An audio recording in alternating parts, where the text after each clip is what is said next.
Hello, hello, hello. I know. It's been I think 2 weeks not before, but since I recorded, so I'm just ready to get back into the swing of things. I have a new theme song if you guys haven't heard, and I'm really liking this one. So, as always, welcome to In Case You Missed It with Nakia Skinner. Thank you so much for tuning in, and for the few people who actually listen to my podcast. I am actually coming with a couple more ideas than last time. I know I sound a little bit congested. I was not sick. I was just trying to find another job. And I found another job, but that's for a different day. I actually just ran out of ideas. There was so much going on. It's a lot of sports people. You kind of feel discouraged. So I just had to reset and realize that I'm doing this because I love sports. And I love the sound of my own voice. So if that's not motivation, it shouldn't be. I don't know what else should be motivation other than loving the sound of your own voice. I'm excited though, because I realized that I think I want to do a wellness Wednesday. I want to do a thing where I just talk about, taking care of yourself, especially for Black women. And I'm guessing I'm saying it's going to be 3 episodes a week. I mean, why not? Just listen to my voice all the time.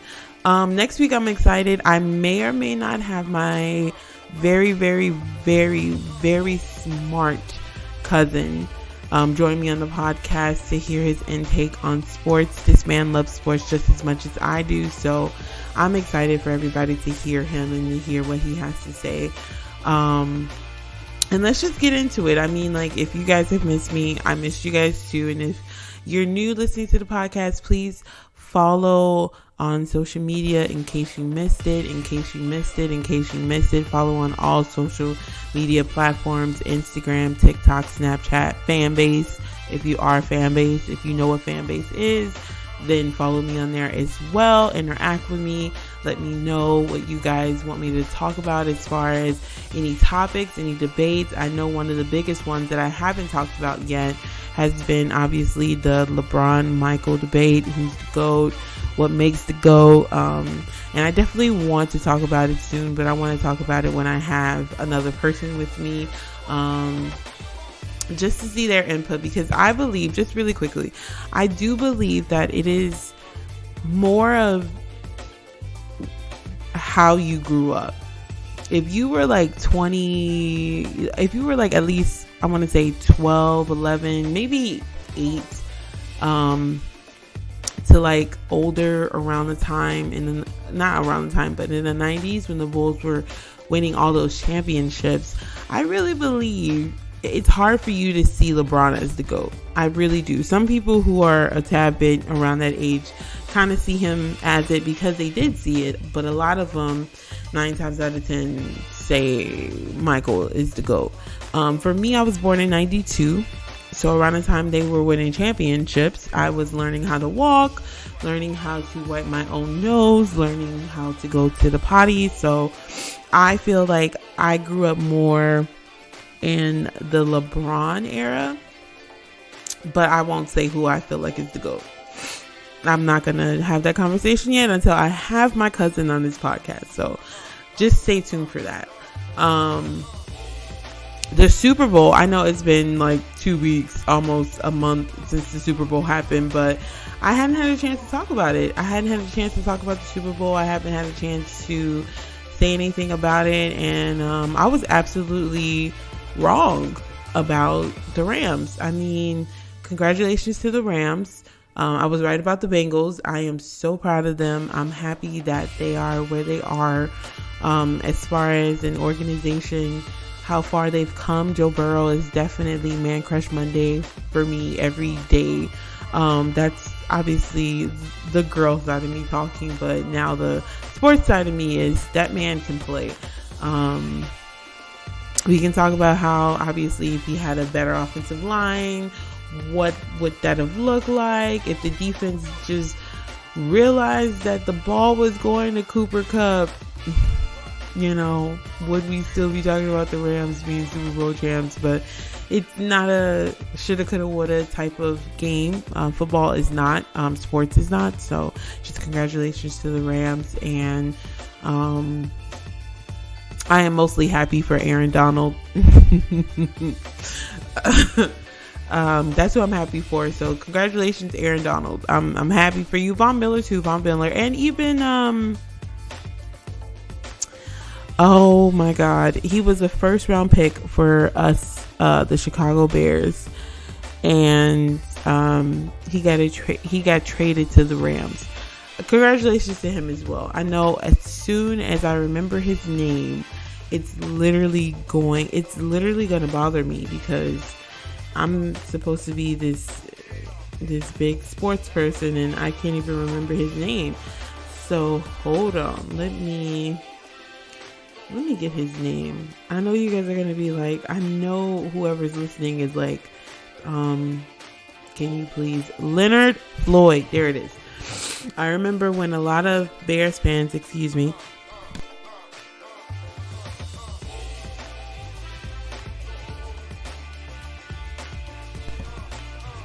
I had to sneeze and I did not want you guys to hear that. I don't know. It's weird. I've been congested, so it's kind of weird. But yeah. So I know a lot of Bears fans have felt like Leonard Floyd was a bust. But obviously he's not too much of a bust. He went out and won a Super Bowl. I mean, the same thing happened with, oh my goodness,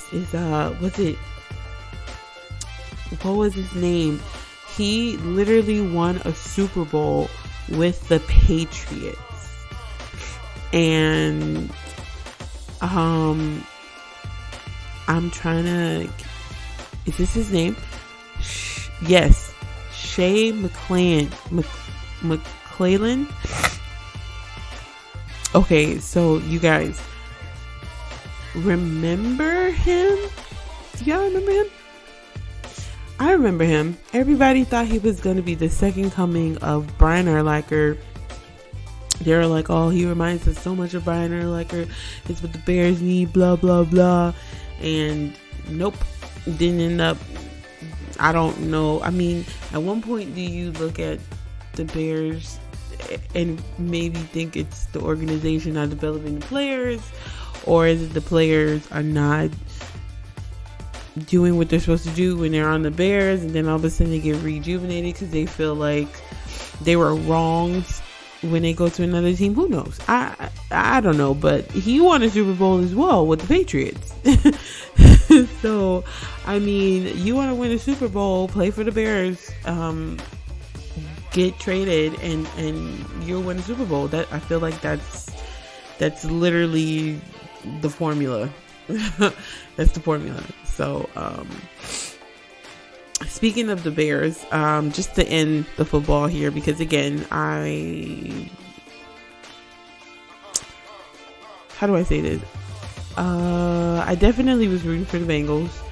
So, again, congrats to the Rams. Sean McVay, he's made a lot of history with how he's kind of like rejuvenated the league, and he's made everybody realize that, not old men who's been around the game of football since the beginning of time need to be head coaches. So congrats to him. I mean, credit where credit's due. Obviously Aaron Donald, and that's it. That's all I'm congratulating as far as the Rams are concerned. So, but yeah, so I definitely want to talk about the Bears, but I want it to be its own episode for a nice bit, because there's a lot of things that as a fan you just kind of got to get off your chest, but also not even off your chest, just more it's what I want to see as a fan. It's what I want to see. It's what I want to change. It's my opinions on the new head coach, on the new coaching staff, because there's a lot of new names on the coaching staff, and your girl is here to tell you who they are if you don't know who they are. And then obviously Ryan Poles, I mean, he talks a big game, man, and I'm not even mad at him. He talks a big game, and I'm just here's to hoping that he can back it up. So yeah, I'm gonna do my own. It has to have its own thing. So the Super Bowl halftime show was great. If you guys didn't watch it, I've watched it. I want to say I watched it live, and then I watched it like a good 5 or 6 times on YouTube. It was so good. If you were born in the 90s, 80s, 70s, 60s, I don't know about the 60s, but 70s, 80s, 90s babies, we're sitting here living our best lives watching the Super Bowl. We were living our best lives watching the Super Bowl. I grew up on Mary J. Blige, Snoop Dogg. They were still making music past the 90s. Snoop Dogg had "It Depends in the Crib, Ma, drop it like it's hot." You know what I'm saying? And Mary J. Blige, she was killing it with all her music. And Dr. Dre was mostly producing. It was still making a lot of music. 50 came out when I was like young, and so it was so good. And obviously with Kendrick, who can't say anything bad about Kendrick Lamar? So the Super Bowl halftime show was like one of the best in my opinion. I put it as the best? No, because Bruno Mars that year when he brought up the Red Hot Chili Peppers, that as someone who identifies as like a black alt, like I love alternative rock and just rock in general, I screamed, I was just so excited. I love the Red Hot Chili Peppers, and you can clearly hear my excitement and the fact that I have barely any words. The Coldplay, Beyonce, Bruno Mars was amazing. I remember the halftime show for Prince. That one always leaves a lasting impression, as well as like Michael Jackson's and Beyonce by herself. Before the whole nip slip thing, Janet Jackson's Super Bowl performance was actually really, really great. So, there's so many, and I feel like that's kind of not fair to rank them like who's better than who, because they're all so different. So I'm not going to say what's the best one in my opinion. People are so, I don't know why us Americans have this obsession with who's the best, like what was the best. Everything is not always supposed to be tailored to us. So it's kind of like you pick your poison. Some people think Lady Gaga's was the best. I think she was really good. Some people think that Katy Perry's was really good.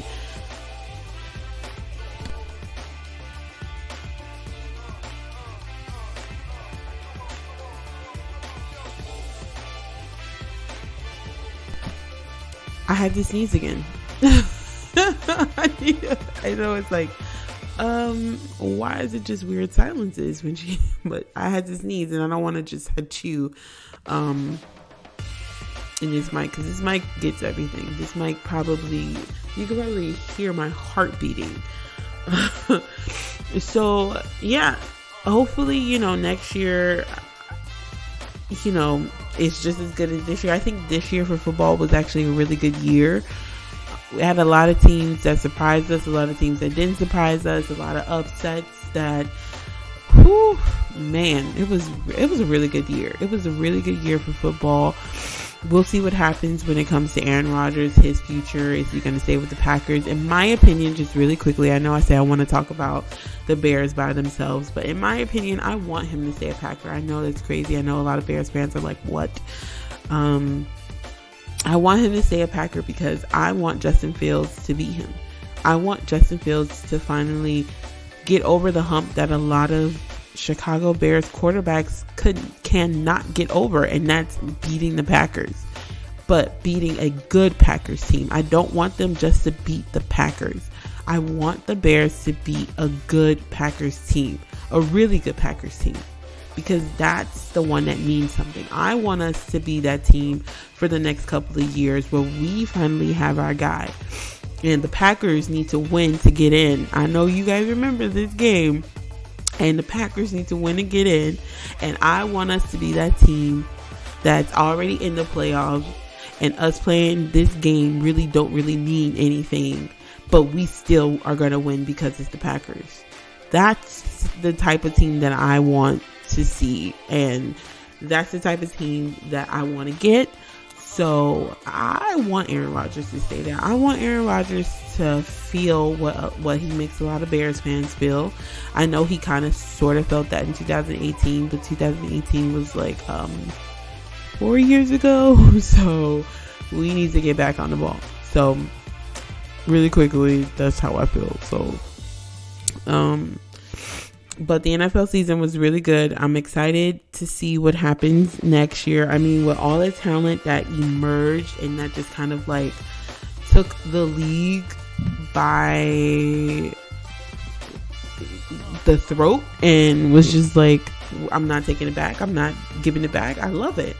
Again, you guys know I love the Bears. I love the Bears, but I do have a couple of favorite players that don't play for the Chicago Bears, and obviously I'm excited to see what Joe Burrow does. I am a Joe Burrow fan. I am a Joe Burrow supporter. This man can do no wrong in my eyes. I literally feel for Joe Burrow the way Stephen A. Smith talks about Aaron Rodgers. The bad man, Aaron Rodgers. That's how I feel about Joe Burrow. So I'm excited to see what his career looks like. I'm definitely going to be supporting him, not the team, but I definitely am excited to see what happens with him. I'm excited to see if the Rams repeat. No Tom Brady. What type of league is that going to be? Who knows? It just is so weird to think that no Tom Brady. Tom Brady's been playing football almost as long as I've been breathing. I'm 29 years old and I can't remember a league without Tom Brady. It's so weird to me, but yeah, it's just gonna be an adjustment for like diehard fans of Brady and for people in the league, because honestly, Tom Brady made the league great. Without Tom Brady, what's this league gonna look like? I mean, the Super Bowl was definitely great. You know, it was a Tom Brady list and it was still entertaining and it had moments where it made you shake your head, but a league without Tom Brady, that's a little different. So we'll see what happens. I mean, now on to the Bulls. It's like the Bulls, how do I compare them? If you guys, I don't know if anybody has ever been dating somebody, right? Where you see so much potential. Where you're just like, man, so from a woman's perspective, you're tall. You have, because I'm like 5'9", 5'10" on a good day, depending on the shoe. I think I'm 5'9", but I believe I'm 5'10", and some days even 5'11". I know it's weird, but you can just go with me. I'm a tall woman. So you see a guy. He's a tall man, like 6'4", 6'5" tall. You're like, oh, already tall. Okay, all right, check mark. Then you realize he's actually a really great guy. He has a great personality. You're like, check mark. Has a great job. Goes to work. Works hard. Check mark. And then you just find out that he's just like toxic. He has like toxic traits. He plays games, and you're just kind of like, bro, you had so much potential. Like, literally, check marks. That's how I feel about the Bulls right now. The Bulls have so much potential. The Bulls have a lot of potential. Again, but I don't believe they're winning a championship this year. Do I believe they can make it to the Eastern Conference Finals? 100%. If they start freaking rebounding. I thought the whole point of getting Tristan Thompson was to get somebody definitely in the post, somebody with like a, not huge body, but a big body with a good presence, has a really good feel for the ball. And he can rebound his, but as much as, you have your character, you question his character, and you question, is he really good for the locker room? Is he a good teammate? You think about all that stuff. But then when you see Tristan Thompson play, you're kind of just like, man, I see why, like, you see why he's a really good player, so, there's that. So you get Tristan Thompson. I watched the, it was in my notes, but it was a game. It was really close. Oh, it was the Atlanta game. And that game was actually really close. And he got a few of those offensive rebounds that were huge. They were huge. And as much as I can't speak today, but defensive rebounds are important, offensive ones are too, especially during the playoffs. The game slows down. Everybody knows this, and if you don't know, then I'm gonna let you know. It's not as fast paced and quick in the playoffs. In the playoffs, there's times where you have to implement your half-court offense. And a lot of times, if you don't have great shooters, that's not always good. Well, not even good, but if you don't have great shooters, then it's great to have somebody like a Tristan Thompson in the post, down there, fighting for every inch of his life to get that offensive rebound if there is a miss. He could like do a putback, he can put it back, do a quick layup, or he can just, pass it back out, try to do another set, try to go into another play that's like maybe it's like 14 seconds that it, restarts. So having him is great, and I'm excited that they have him. Obviously, you just want it to be a good story of him coming in, playing, outside noise is not a thing. But it's just so disheartening to watch them sometimes, because it's like the Hawks are not a good defensive team. The Hawks are one of the worst defensive teams in the league. And the way that they struggled against them made me kind of nervous. We only have a couple weeks left, or like a month and some change left for the playoffs to start. And I'm not looking at a team that's ready for the playoffs. I feel like Miami is ready for the playoffs. I feel like the way that they play defense, the way that every single person is active on the defensive end, and they don't leave people who are maybe not as defensive savvy. I don't know if that's like a word, but people who typically will probably be a defensive liability, they help those people out. I feel like sometimes Zach LaVine needs help when you watch him, and he's kind of like left by himself, and teams do attack Zach LaVine. I don't know if anybody else is not watching this, but they literally will attack him defensively. And that's actually kind of smart, because one of the best things to do against Luka, not saying that they have like the same game, but when it comes to scoring, you think of two names on the Bulls: Zach LaVine and DeMar DeRozan. Those are the two names you think of. On the Mavs, you think about Luka. So a good way to combat somebody who is going to score points for the other team, he's going to put everybody in good positions, he's going to use the double teams, draw in the double teams, sometimes the triple teams, is to make him work defensively. That's what they do with Steph. So I feel like teams kind of do that with Zach, and I feel like the Bulls need to find a way to help him so he doesn't lose his legs, he doesn't lose his energy, so he can score. DeMar DeRozan can't score all the points for the team. He just simply cannot do that. He is obviously, in my opinion, playing a MVP type of year the way that he's been playing in Chicago. However, he can't be the only one scoring. A lot of the the one rookie, I never say his name right, and y'all know who I'm talking about. He has impressed me the most.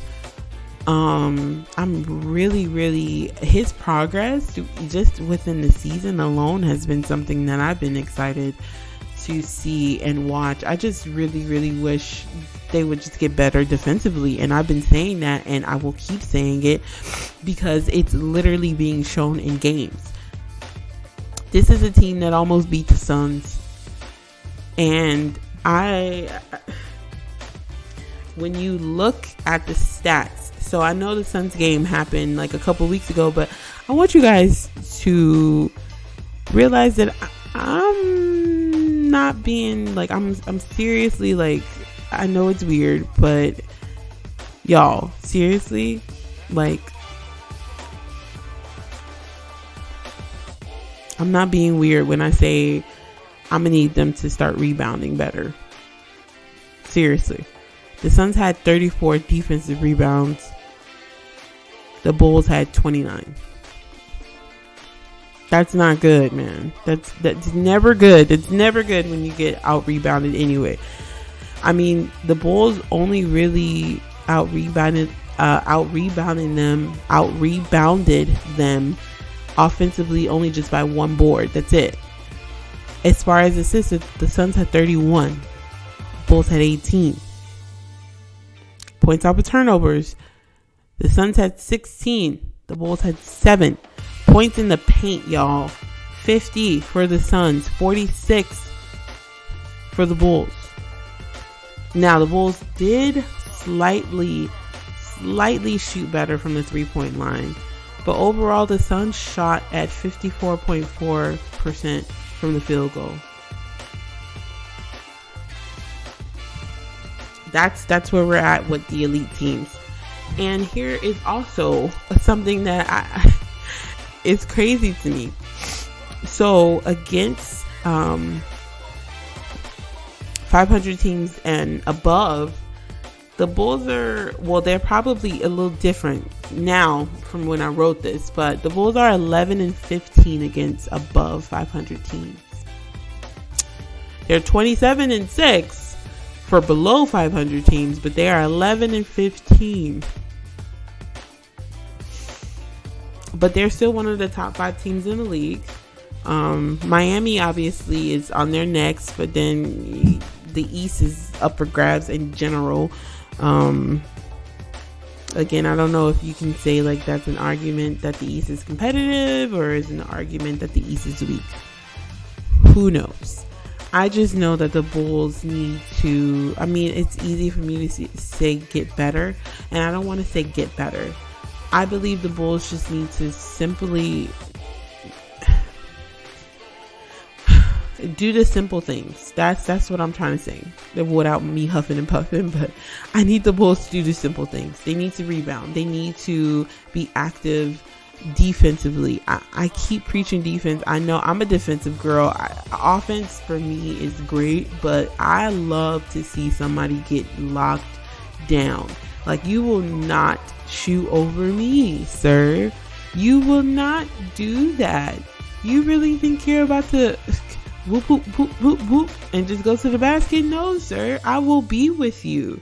I'll put my hands up straight in the air, and I'm gonna get this rebound. I love that. That's something that makes me get up and whoo-hoo. I'm just saying. I love offense too, like, because Steph be having me just shaking my head doing like all black folks know the face that I'm about to describe. Like, it's like something stinks, but it, something don't stink, because it's just so nasty where you're just like, He makes me do that quite often. So, I appreciate offense, but man, it's something about that defense. It's something about defense. And a lot of times it's the defense, and it's always going to stay true. Defense wins championships. Defense wins championships. I'm going to say it one more time, and I'm going to say it with my chest. Defense wins championships. So Figure some out. That's how I feel. Figure some out. And because you guys know, I like to do this thing where at the end I talk about something really, really specific when it comes to basketball for the people who are learning the game of basketball, people who are not super knowledgeable in it. If you guys ever want to, I recommend going to hoopstudent.com.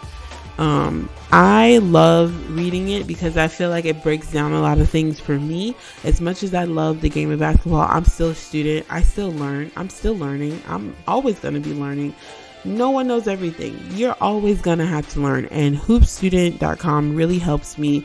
No, this is not a plug. Trust me, I ain't there yet. But, if you guys ever need it, just know that's where I get my information from. So we're going to talk about the drop cover defense, guys. And a lot of times the Bulls actually run this sort of defense. So just a quick little thing of what it is. So the screener's defender will drop below the screener during a ball screen or pick and roll action. So the screener is usually the guy. You guys usually see him. He's like a bigger, like power forward, center, sometimes as a shooting guard. Who knows? I talked about that in my second episode where I broke down the different positions. So usually it's the guy with the ball, and you'll see somebody on his team kind of put their hands in front and like stand like a wall to get the person who's on the other team who's defending him, kind of give it that separation. That's the screener. For the people who are like, what is a screener? That's a screener, guys. So by the offensive team. So screener's defender will drop below the screener during a ball screen or pick and roll action by the offensive team. The main purpose of the drop coverage by the screener's defender is to mitigate or prevent the effectiveness of the screener's roll to the basket after setting the screen. There are two types of drop coverage. Deep drop. If the screener and the ball handler cannot shoot from the perimeter, then the deep drop could be implemented, which takes away scoring opportunities near the basketball. And then you have the aggressive drop. If the screener and or the ball handler can shoot from the perimeter, then aggressive drop can be implemented to limit or prevent scoring options near the basket or uncontested perimeter jump shots. So if you guys haven't learned anything today, at least you have learned a little bit of drop coverage. And if you watch a Bulls game closely, I'm telling you, with the little bitty information that I just gave you today, you're going to be like, oh, that's what Nakia was talking about. So as always, I love doing this. I realize that I get a kick out of just talking about what I love and what I love to see and like how I see it. So I'm definitely not going to be going away anytime soon. I'm going to keep going. I'm going to keep pressing on. Please follow me on all my social media so you can interact with me. You can tell me, things that maybe I haven't discussed, maybe I haven't talked about. Mostly I will focus on like the Bulls and the Bears because I live in Chicago. It makes sense. Obviously I want to talk about what else is going on in the league, but mostly all this coverage is going to be for them. Hopefully the Bulls pull it together. I'm one of their biggest fans, so I just lied. Biggest supporter because I'm a fan of Dwayne Wade, but I'm a supporter of the Bulls, if that makes sense. So I will be supporting them forever because I live in Chicago. But I'm just excited. So as you know, like I said, it's going to be Tune In Tuesdays, Wellness Wednesdays, and Forget About It Fridays. I don't know. I may may not be Forget About It. Who knows? Not Freaky either. Maybe like Fun Friday. I don't know. It's weird. It's weird. But I definitely am going to put out more episodes a week. I feel like people need to hear my voice. They need to hear me. They need to know what's going on. So why not? I'm excited. Again, my cousin may be on the next episode because I love his opinions. He's a funny guy. You guys will love him. And as always, in case you missed it,